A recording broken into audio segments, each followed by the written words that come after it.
Good evening, everybody. Welcome to the Contemporary Art Museum, St. Louis. It is such a pleasure to see all of you here. Before I introduce the 2017 Susan Sherman Distinguished Speaker, I want to express my sincere and heartfelt appreciation and gratitude to Susan and David Sherman. They have been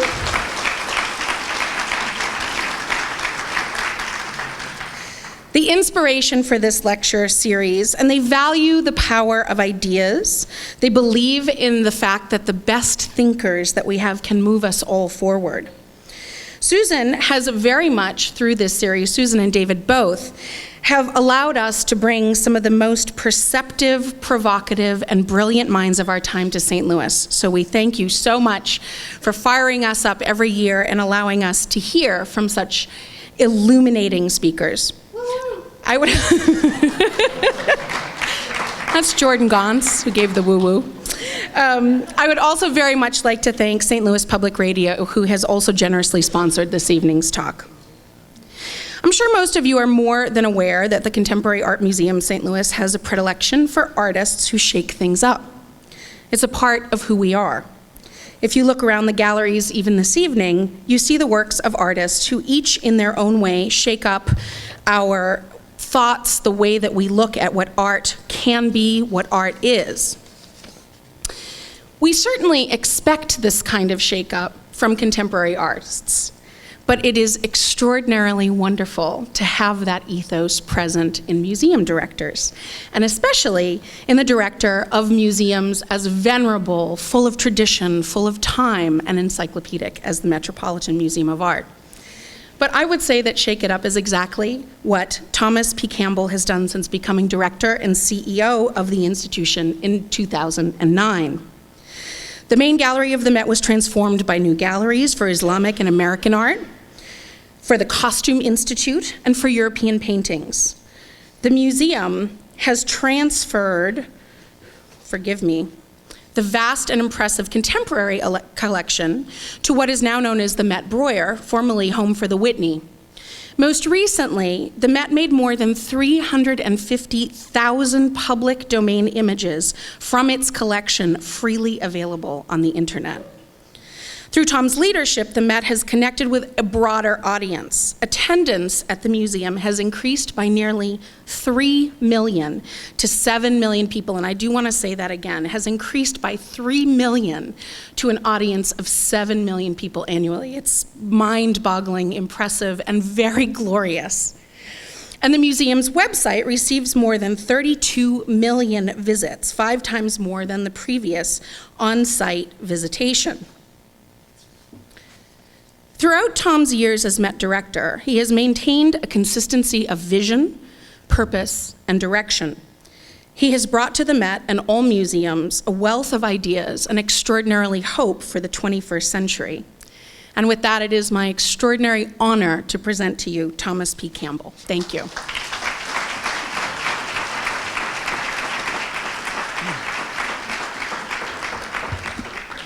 Lisa, thank you very much, and what a great pleasure it is to be here with you this evening. I'm going to talk about the Met, past, present, and future. And I'm going to be talking about how we at the Met are trying to make this grand and traditional encyclopedic museum something that is vibrant and relevant in the present world. Let me address one elephant right up front, because a few of you in drinks before the dinner asked me about the financial situation. And some of you may well have seen in the New York Times an article a few weeks ago that said the museum was going through, great challenges. It was my fault. What the article could have said was that we've grown our audience to 7 million. What it could have said was that we have an incredible program of exhibitions. What it could have said is we're making it more accessible. And what it could have said is that, like any responsible business, we are dealing with our fundamentals to make sure that we are sustainable and in a safe position going forward in the future. That's what we're doing. Of course, that sort of thing doesn't sell newspapers.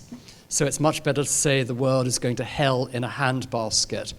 But I'm here to assure you that the Met is vibrant and firing on all cylinders, and we're doing the responsible thing. So with that, I'm going to start off. I play a game when I speak around the country. I often look at the collections and I see, we boast that we're an encyclopedic museum, and wherever you come from, you're going to find something that relates to your, to your home. So a quick browse through our collections revealed, of course, George Caleb Bingham, fur traders in the Missouri, a daguerreotype made in 1853 by a St. Louis photographer of a local Kansa chieftain who's wearing this incredible bear tooth body armor necklace, which is one of the most highly prized forms of sort of rank. Of course, we've got all sorts of wonderful Walker Evans photographs, native of St. Louis, whose searing images really record life across the Midwest in the Depression era. Another native of St. Louis, T.S. Eliot, photographed by Irving Penn. So I could go on, but you can be assured that physically or online, you're going to find all sorts of items, works of art at the Met that speak to this region. And knowing that there's one proud mother in the audience, I also have to say that one of our greatest imports at the Met is a wonderful curator called Jeff Rosenheim, who's in charge of our photography department. And many of you may know him, and if you don't, you need to get to know him, and his mother is here this evening. So, what is the edifice that these collections are stored in? Well, the Met was founded in 1870, 4 years after the end of the Civil War. It was a time of huge immigration challenges in New York, vast populations coming into New York. There were race riots, there was poverty, there was child prostitution, there were famines, and the founders of the Met thought that it would be an educational institution that would help these merging populations learn about one another. And in 1880, the decision was made to build a building in Central Park. When it was founded, the Met did not own a single work of art, but it was through the generosity of the patrons of the time that the collections began to be formed, and with working with the city that the building began. Here we see the first building in the park in 1880. Here we see 5 years later, as new wings were added, this is still one block into the park. It's where our European paintings are now displayed upstairs. Here we see the museum in the 1930s. Fifth Avenue is the road up at the top, and now we've got the McKim-Mead and White wings to the south and the north, flanking the great Hunt Central Hall, which remains today one of the great experiences in any American museum, walking up the steps into that great hall. And here we see an aerial view that shows the museum in the late 1980s, when the Kevin Roach master plan had been completed and wings had been added to embrace what had previously been called the Primitive Art Museum, the great Rockefeller collection of African and oceanic art on the south, and on the north, the big new wing to house the Temple of Denda, a gift from Egypt to the American people in thanks for the work that Americans had done in conserving monuments along the Nile. Since the late 1980s, the museum's perimeter hasn't changed, with the exception that we recently rebuilt the plaza in front of the museum to try and make it a more welcoming and accessible experience. One of the, as Lisa mentioned, one of the big priorities for me as director has been to make the museum more accessible, to reach out to new audiences. And I'll come back to that in a moment. If the external perimeter was set in the late 1980s, since that time, we've been doing a lot more building, but it's been building from within. My predecessor has renovated fabulous areas like the Greek and Roman galleries, which are one of the great glories of the museum today. Or the American wing, which originally was a kind of an external courtyard, but during this master plan was roofed over, the Engelhardt courtyard, and now we have decorative arts along the wings, and then behind the first bank facade, we have all of our period rooms where you can explore the development of style and taste in colonial America through the 18th, 19th, and early 20th centuries. I say colonial America. One of the other things that we've been doing, if we've been building from within, we're also evolving in our thinking about what different parts of the museum represent. What is American art? And in fact, over the last 25 years, both our American wing and our modern wing have, along with colonial art, they've also increasingly now been building up, collecting African American art. And more recently, one of the big gaps we have is Latin American art. And we've recently had an initiative to begin to judiciously buy some key pieces that will, in the future, become the centerpieces of a larger display of Latin American art.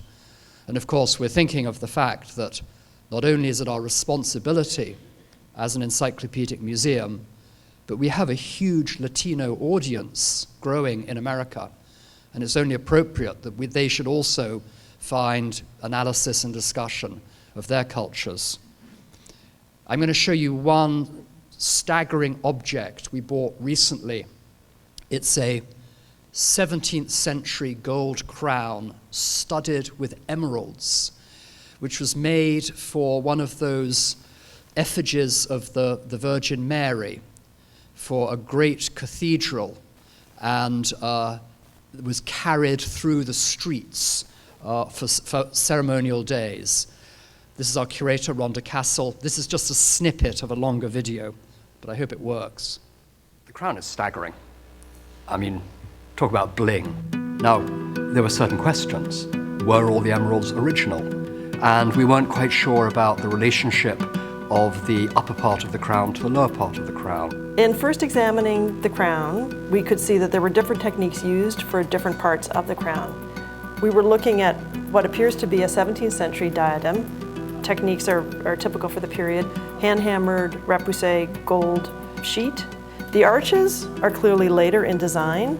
These are not hammered, they're actually produced by a stamping process. So the object was at some point updated in the 18th century, possibly due to damage of arches or possibly because styles changed and they wanted to upgrade her. Many of the emeralds we're seeing in the arches date to the time of the original diadem.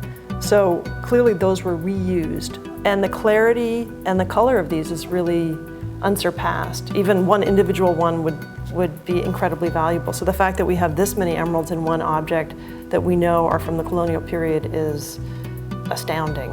The long-term goal is that the Crown of the Andes will be the centerpiece of a presentation of colonial Latin American art. In the meantime, visitors will see it in lots of different contexts. Eventually, you'll see it as the centerpiece of a permanent collection gallery.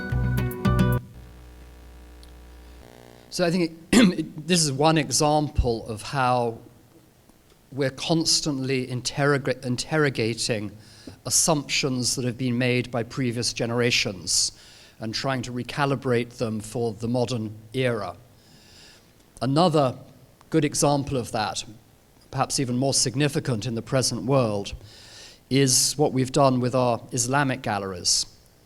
The Met has a significant collection of Islamic art from around the world, but until quite recently, this was displayed, textiles over there, ceramics over there,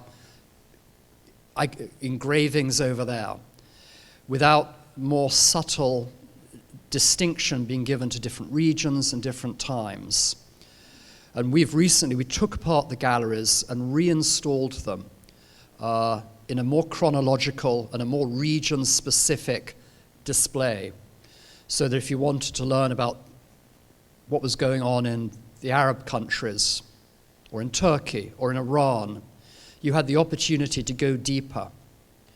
And we reopened these galleries in 2011, 10 years after 9/11, 10 years after that atrocity thrust a highly polarized impression of the Islamic world on many Americans who, in many cases, hadn't thought much about Islam before. And since we reopened these galleries, we've had a traffic, an attendance, as if it was a temporary exhibition. It demonstrates that the hunger, the desire of our audience to learn more about these parts of the world that are now so much in the news, often for terrible reasons. People want a broader perspective, and that's what we're able to give them. So that we're talking about the work we're continuing to do with our permanent collections, building on strength, filling in areas that are weaker. Of course, the Met is known by many for its very strong exhibition program. We probably have the largest faculty of curators and conservators in the world, and the program comes from their research, and it's very wide-ranging. For example, we've just opened a work in focus exhibition on Seurat, the great French post-impressionist, on his painting of the circus sideshow. It's one of his largest paintings. It's one of the first nocturnal scene he did. And in this exhibition, we bring together preparatory sketches, works by other artists, this is an early Picasso, that reflect on the fascination that French artists had for the circus and investigating what Seurat was bringing to this subject with his own distinct aesthetic approach. At the other end of the spectrum, we also do the big, huge loan shows. And the blockbuster this spring is called The Age of Empires. It looks at the formation of China between 200 BC and 200 AD, the time when the territory we think of as modern China was formed and unified with a common language and common legal systems. And we're bringing in objects, some of the terracotta army from Xi'an, some with their original paint on them still. This is a half life-size silver and gold sculpture of the emperor's chariot. Like the Egyptians, the ancient Chinese believed they could take their wealth into the next world with them through models, magical models. This is one of the jade bodysuits in which the emperors were buried. Jade was believed to have special properties that would carry them forward in the afterlife. So this will be a major show, and I think it's very relevant as China emerges as the other superpower. It's necessary to understand that this is not a fly-by-night country. This is a country that measures itself not in decades, not in centuries, but in millennia. China is 2,000 years old. And that says a great deal about the way they think and the way they plan. We need to understand that. At a totally different end of the spectrum, Jeff, the curator I just mentioned, is organizing a centennial exhibition of Irving Penn's photography, wonderful images, fashion images, still lives, and so on. And our Costume Institute, which every year does a great show. This year, they're looking at the work of a designer called Rei Kawakubo, who's behind the well-known brand Comme des Garçons, and who, as her career has progressed, has made clothes that, to my eye, are more and more unwearable. They're really sculptures, but this is going to be a fascinating show. That's at the main building. As Lisa mentioned, we took over the former Whitney building, which we've renamed the Met Breuer, to keep it in the family. Met Fifth Avenue, Met Cloisters, Met Breuer. Breuer was the architect. And our programming there has a number of different themes. We show modern and contemporary art in a historical context. And we're also trying to reach outside the familiar canon, the familiar Western canon, showing artists who are less known, maybe geographically, from parts of the world that less is known about. We've shown several women artists, for example. Oh, sorry, just before we leave the main building, for all the modernists in the audience, we have, of course, the great roof garden installations. This is Big Bamboo, which we did 6 or 7 years ago, which grew and grew and grew in the course of the summer as the Starn brothers built it and literally lived there overnight. This was Pierre Huyghe, the opposite end of the spectrum, very minimal installation 3 years ago, excavating our building, making plays on the idea of the primordial matter underneath New York. And this was the last summer's installation, a play on the the row houses, the town houses, but also the sort of psycho house. This is British artist Cornelia Parker, wonderful against the skyline of New York. So sorry, coming back to Met Breuer, began to talk about it. So we're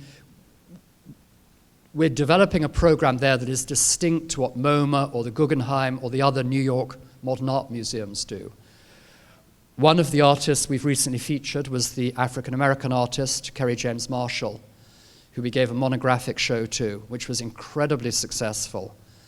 Kerry is deeply versed in historical painting and traditions, but has devoted his career to portraying the African-American experience. As he says, putting the African-Americans back into the museum, where there are so few portrayals of African-Americans. We're currently exhibiting the work of an Italian artist called Marissa Merz, one of the Arte Povera movement of the 1960s and 70s. Marissa used found materials, and she literally made stuff in her kitchen, like these enigmatic portraits, or these weird shapes that hang from the ceiling. It's quite hard to describe, but it's a very experiential exhibition. And if you're in New York, I do urge you to see it. We're also about to open an exhibition on the work of Marsden Hartley, great American painter whose early work was neo-impressionist, but influenced by folk art and abstraction, ended up in a very different place.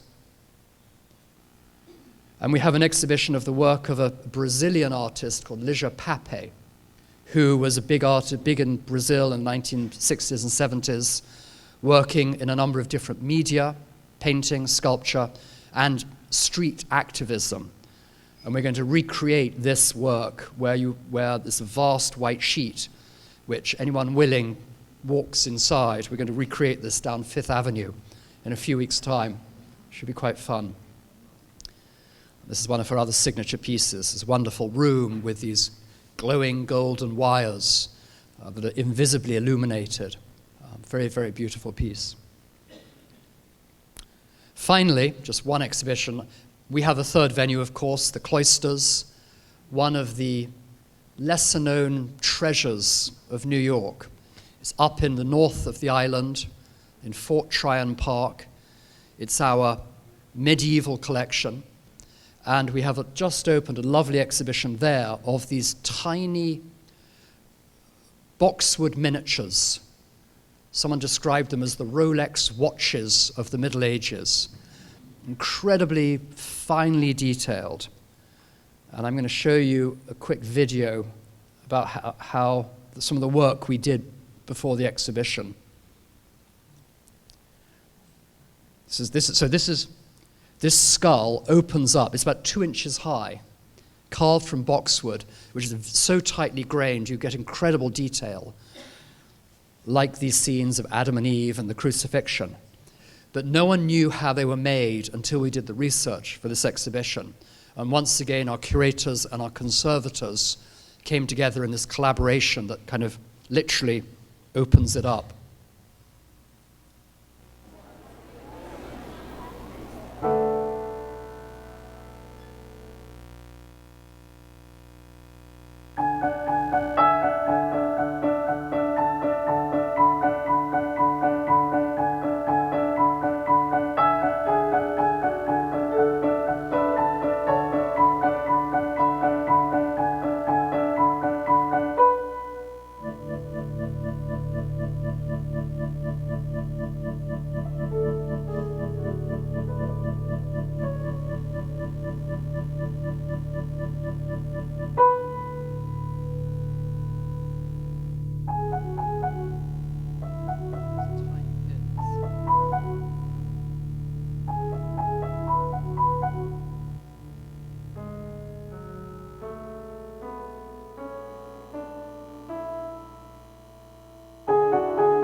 So if you've got the time, do get up to the Cloisters. The curator told me that one is made up of sort of 5 different layers, making up that tiny 2-inch object. So we have a very vibrant scholarly program. What are we doing to reach out to audiences and engage them with that program? Well, when I became director, I think that was a big priority for me. So we've done various things. We've done advertising campaigns that showed people in the galleries with art. Previously, that had been some sort of a no-no. You couldn't show people with art, interacting with art. We've worked hard with the community, with activities to reach out and to bring people in. For example, our education department has recently started an initiative called Teens Take the Met, where we work with local schools and provide buses on Friday evenings twice a year. And we get teens from all over the region coming in. We had 4,000 last time. And we have music, we have activities for them. It's really noisy, but it's really fun. And the goal is to make to introduce them to the museum and make them feel that it's a safe place. It's a place they can come with their friends, hang out, flirt, goof about, but just be comfortable. That's the critical thing. We also have a very active live arts program with music in the galleries, performances.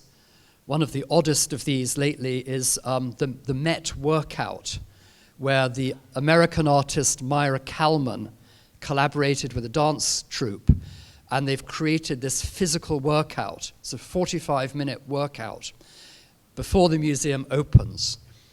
And I was really skeptical, but I did it myself.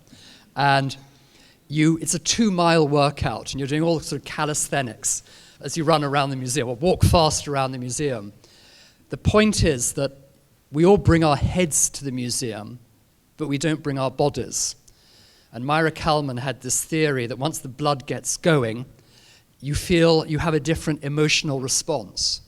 And I have to tell you, and in between Bee Gees music and other disco hits, you get these little bits of Myra Kalman talking about the museum and the experience of art. And I have to say that by the time the 45 minutes were over, I felt really emotional. It was fascinating. And partly it was just, phew, it's over. But I think it's interesting. We're going to have to keep experimenting with this. Now, of course, online is a whole new world. The ultimate is to bring people face-to-face with art, but that doesn't mean you can't reach out and engage their curiosity. So we've been getting the collections online, and we've been creating publications from the scholarly to the light-hearted, designed to engage visitors with the collections. So we have something like 400,000 works of art now online. Our signature project is called the Timeline of Art History. It tells the story of art through our collections, with about 1,000 essays, all beautifully illustrated. All of our publications are available, fully searchable online for free. We post series about new acquisitions, detailed photography. It really takes you into major objects. As Lisa mentioned, we've recently released 375,000 images into open domain to be used in any way. And the goal of this is that we can't really police copyright anymore, and our mission is educational. And by putting them under a common license, images from the Met can be used on Wikipedia, on Pinterest, and on other such platforms so that they can be out there and engage people. Another way we're rethinking our engagement is our partnerships. For so many Western museums over the last 150 years, it's been very much about bringing objects to the West, about being accumulators. But as the world gets smaller, and as we see developing wealth and sophistication around the world, we're also seeing the development of cultural institutions, museums, and organizations who are increasingly serving their own communities. And it's clear that our future is as a partner with peer institutions around the world. And we have a lot of coming and going. For example, we currently have a program with Indian museums where, funded by the Mellon Foundation, Indian conservators come to us for training, and then our conservators go back with them to their institutions and work with them on some of their projects. We have scholars, a rich fellowship program, and visiting scholars coming in all the time. Here we have some colleagues from the New Cairo Museum visiting our Egyptian department. We've recently, of course, huge concern about what's going on in Syria and Iraq. Some of our curators convened a conference in Istanbul a year ago. Of course, our colleagues from Iraq and Syria can't visit America, so we invited them to Istanbul and asked them how we could help. And they said that what they really needed were documentation kits, cameras, and computers. So our photography department developed a documentation backpack with all you need to literally set up a lab: cameras, lights, laptop computers. And we sent 10 of these out to Jordan, where they were picked up by the colleagues, and we trained them in how to use these. It was a very successful pilot project, and we think we're going to try and do another round. Here I am. I was in Abu Dhabi at a conference talking about this, and on the left, it looks like a kind of James Bond sort of assassination kit. But this is one of these portable documentation systems. We're also thinking about watching the wanton destruction in the Middle East. It's so clear, the lack of knowledge, the lack of pride, the lack of information. So we've been translating some of our books into Arabic, highlights of Islamic collections, highlights specific works of art, which will be distributed, hopefully, and at least help the intelligentsia understand more about their common heritage, our common heritage. We also have a number of excavations, especially in Egypt. We've recently built a warehouse. We work in particular at a former pyramid in Dashur. And we've built, it looks like a prison, but in fact this is a warehouse we built after one of our other warehouses was looted during the so-called Arab Spring, during that time of lawlessness. So we work with the Egyptian authorities. We don't bring anything back to America. This is a purely scholarly exercise through which our curators gain on-site experience, and we build a relationship with the Egyptian government and the cultural authorities. So quickly, what's coming up? Well, I talked about rebuilding from within. We're always thinking about how we can better present our collections. One of the big projects at the moment is rebuilding our British galleries, not because I was British. It was just the turn of that area. We're working with a company called Roman and Williams, who are totally working with our curators to totally rethink the presentations. Our galleries were very elegant, but they were empty. And the goal is to create a presentation that is engaging and interesting. And we're embracing both high and low. This sketch is for what will be a teapot display. We have hundreds of amazing teapots. But there will also be great art. This is Rysbrack's portrait of the Duke of Marlborough. This is a very uninteresting slide. But it's very exciting to us because these are our former musical instruments galleries, which we are refurbishing at the moment, and they had a horrible carpet. And when we were going through the process, we were terrified to take up the carpet for fear of what we would find underneath. But in fact, there was this beautiful hardwood floor. So these galleries will be reopening with wonderful musical instruments later this spring. We've just reinstalled our Ptolemaic galleries. And then ahead of us, we've got a number of great aspirations. One of the most important collections in the museum is the African and Oceanic collection, gifted by David Rockefeller in the 1960s. We're planning, it's a very dated area of the museum. It's literally dark, gloomy. So we're working with Kulipat Yantrasast, the designer, to think about how we can totally represent these great works of art, the great African sculptures, the great oceanic collections, to literally open it up so you're invited into this space, and with the light coming in from the park, putting light objects that can be in light close to the windows and bringing the textiles and the light-sensitive material away from the windows. So this is something we're exploring and hoping to move forward with in the coming years.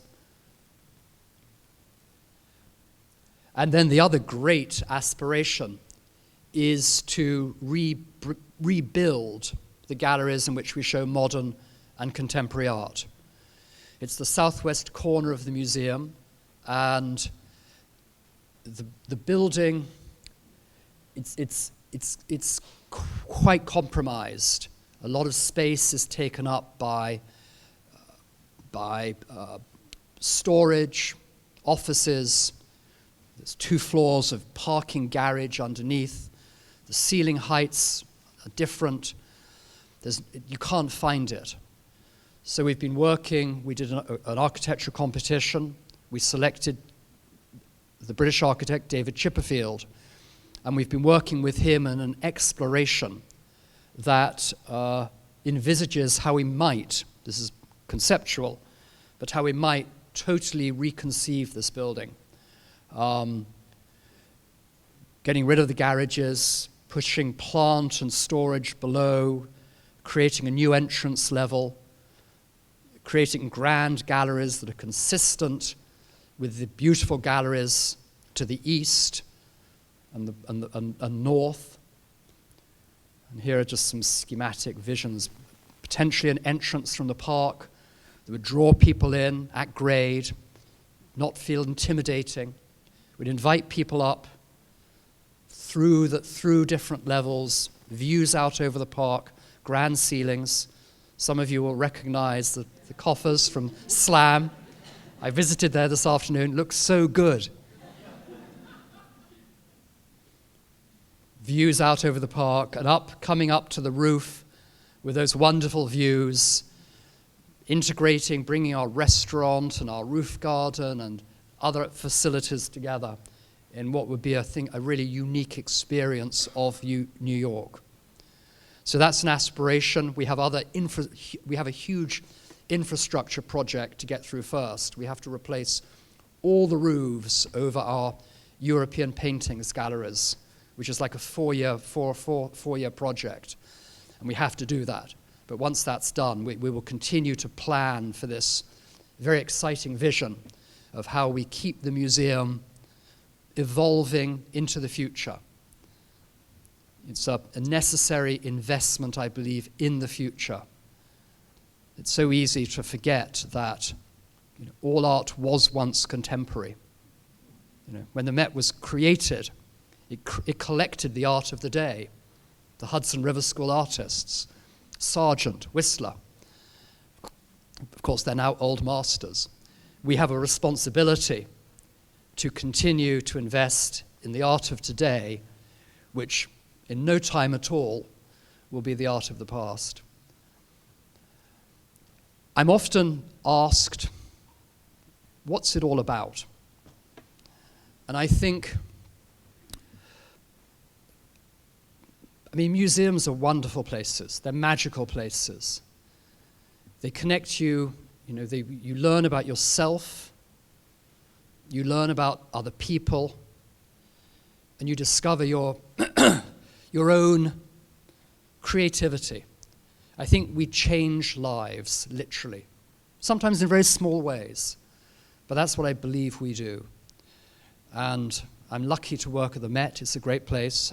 I'm very grateful that many of you I know are Met supporters, and I hope that I'll see you all there regularly as we continue this grand experiment. The Met is one of the greatest civic experiments in America.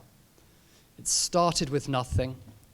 It's been built up by generation after generation of curators and conservators and the generous patrons who have made it possible. And many of you are the patrons here in St. Louis who make the great museums here possible. So you're a key part of that. Thank you for that. Thank you. It's a basic generic question, but when I went there, 20, 30 years ago, they wanted $20 to get in, and a lot of people that were poor didn't get in. Well, later a friend said, oh, you just give a donation. So my question to you is, lots of rich people there and a lot of poor people, but what's your average donation? How is that working today? And then I have another one after that. Sure. Well, so the Met, where MoMA and the Guggenheim and the Whitney have a compulsory charge to get in. and where a lot of European museums also have a compulsory charge, or they charge for exhibitions, the Met has a fairly unusual system, which is that we have a suggested donation. And at this point, our suggested donation is $25. But the reality is that the vast majority of our visitors pay much less. Every student knows that you can get in for $1. Social media has spread the notion, I think, even further. So, it's one of the complexities that we're dealing with as this larger financial situation. But we are definitely the best deal in town, because whatever you donate, you get everything. The entrance from the park has been discussed for some time and suggested for some time. You mentioned that as a part of the new development at the southwest corner. Could you talk about that a little bit more, and how that changes potentially the relationship between the museum and the park and the city in perhaps a very interesting way? Yeah, that's a good question. When the museum was built, it was built as a museum in the park. But as it expanded, it had an entrance from the park into the 1960s. But as it expanded, increasingly access was envisaged from Fifth Avenue through the 81st or the 82nd Street entrances. When Roche Dinkeloo created the master plan and put the curtain wall all around the back of the museum, it was a time when Central Park, the perception of Central Park was it was quite a dangerous place. And I think in some respects that master plan turned the museum's back onto the park.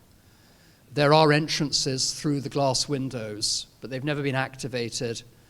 They're not really, internally we're not designed for access at those points. All the logistics, what you would have to now give people, coat check, bathrooms, ticketing, and so on. So as we thought with David Chipperfield about the new design, one very exciting aspect was the idea of re-engaging the park. And we've worked closely with the Central Park Conservancy in this. And I think we both see it as a win-win, that we might have an entrance in the future from the park.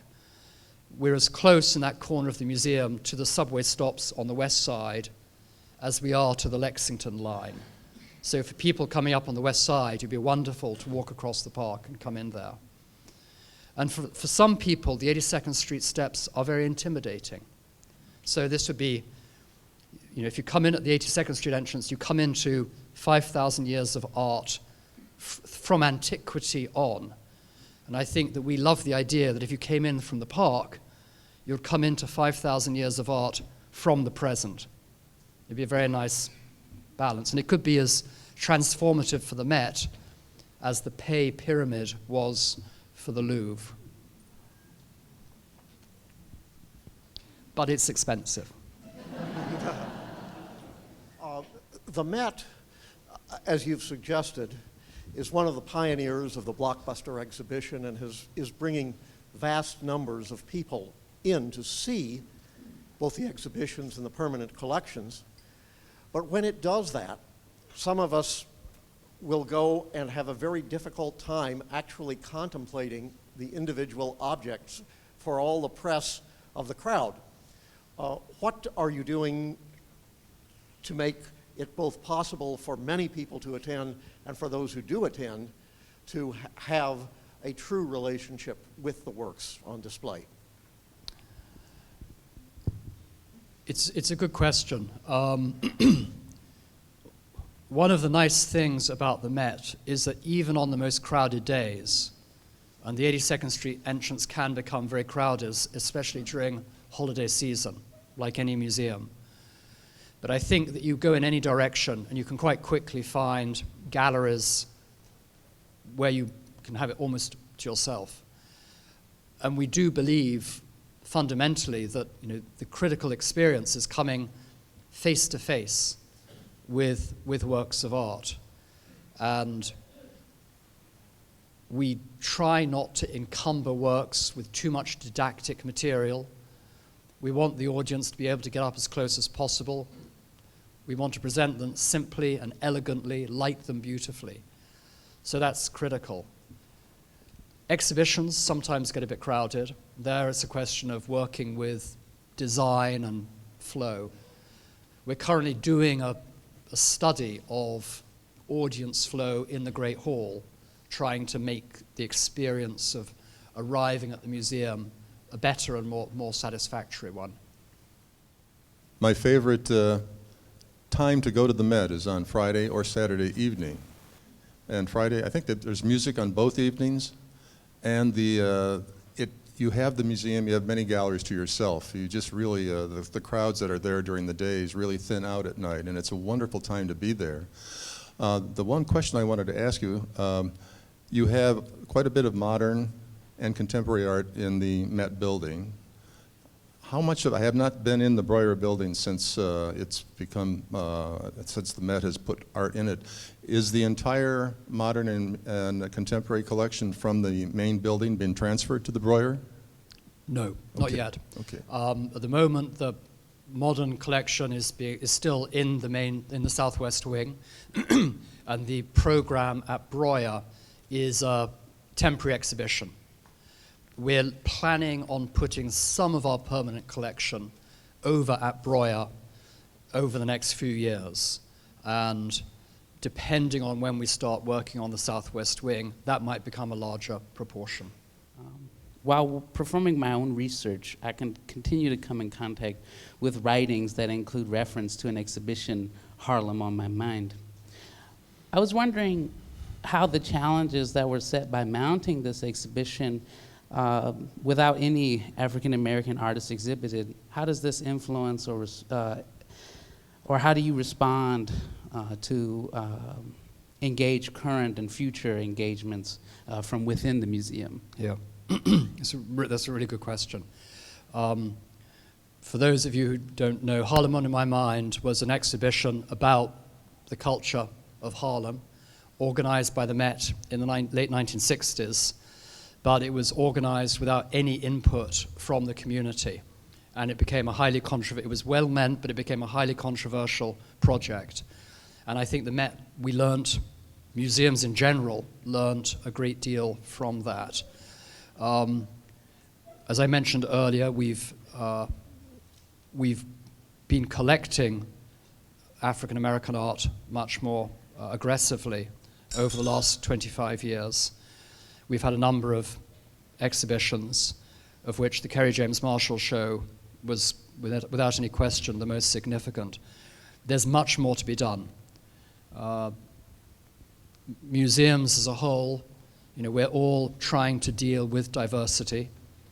The greatest challenge, we've had some success in terms of collections, in terms of programs.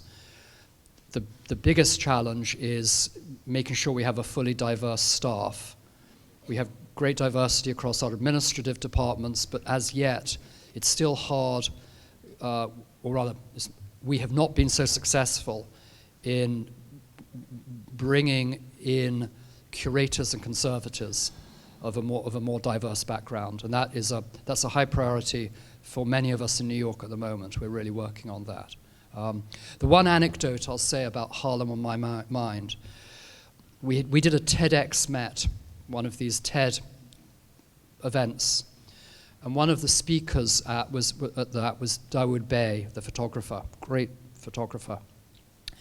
And he talked about how he went to the Met. The first time he went to the Met was because he'd heard there were protests outside the Met about that exhibition.